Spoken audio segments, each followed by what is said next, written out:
It's been a lifelong journey. When I was a little kid, I would see a piano and I'd want to play it. It would drive my parents crazy. So they signed me up for piano lessons. I begged them for it. I was like, please, I really want piano lessons. And they were like, who is this kid who actually wants to take piano?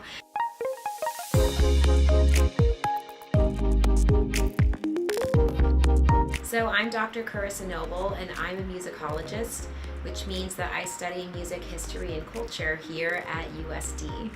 After I finished my undergraduate, I learned about musicology, and it united my love of a lot of different things, of history, of cultural conversations that had wide-ranging implications for not just how we think about music and art, but the way that we live and think of ourselves as humans. The way in which that song is produced, or in a classical music context, you might say orchestrated, the way the instruments are treated, whether it's loud or soft, whether the texture is dense and there's a lot of things happening and it feels really full, or whether it's like really sparse and naked.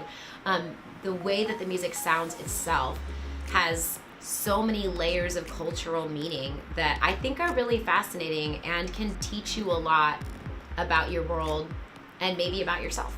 A lot of people think that the arts are a nice extra thing that you can have in your life if you have time. And students never think they have time. I understand. I was once you. But what I think a lot of people don't realize is the way in which music isn't just an extra thing, it's actually a fundamental part of the world in which we live. All of those things have a profound impact on who you are and how you develop interpersonal skills, how you collaborate with other people, and how you enrich your life and start thinking about the parts of life that are more than just earning an income and keeping yourself alive. John Cage inspires me because he was one of the composers who thought differently about music in a way that influenced many other people, and that he broke the mold with musical composition in so many ways over the course of his life.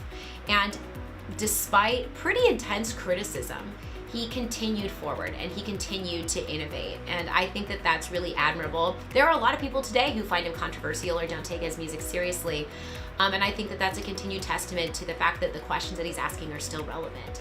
And then I'd say also, my former advisor, Lita Miller, is an inspiration to me as a researcher, because she told me, and I think this is great advice, she said, Charissa, you shouldn't do research on composers that you don't like.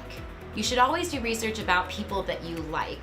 People can tell. When you're writing about a human being and when you're writing about their music, people can tell if you don't like or respect this person, even if you really try to hide your bias. And do you want to be a positive voice, or do you want to be a negative voice in this person's story? Oh yes, Ensemble X. No one knows what it is. And I'm not going to tell you. No, just kidding. Ensemble X is difficult to explain because it relies so much on context. I think that a simple way to put it is the classical music kids getting weird. And before you run for the hills when you hear that description, maybe I'll give you a little bit of background.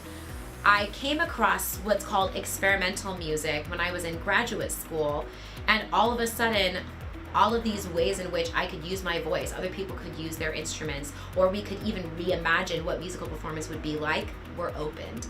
The historical context is also the classical kids getting weird. It's all of these composers who were working in classical music who said, okay, so the way that we've always been doing things, do we have to do it that way? It's literally an experiment. And so these composers would experiment with subjecting certain parameters of music to a chance element or to the discretion of the performers or even the audience members. Getting a music major or a minor will be good for you no matter what career that you go and pursue after graduating. And a lot of people don't tell you this, and maybe your parents don't agree with this, but the truth is that no one cares what degree you get.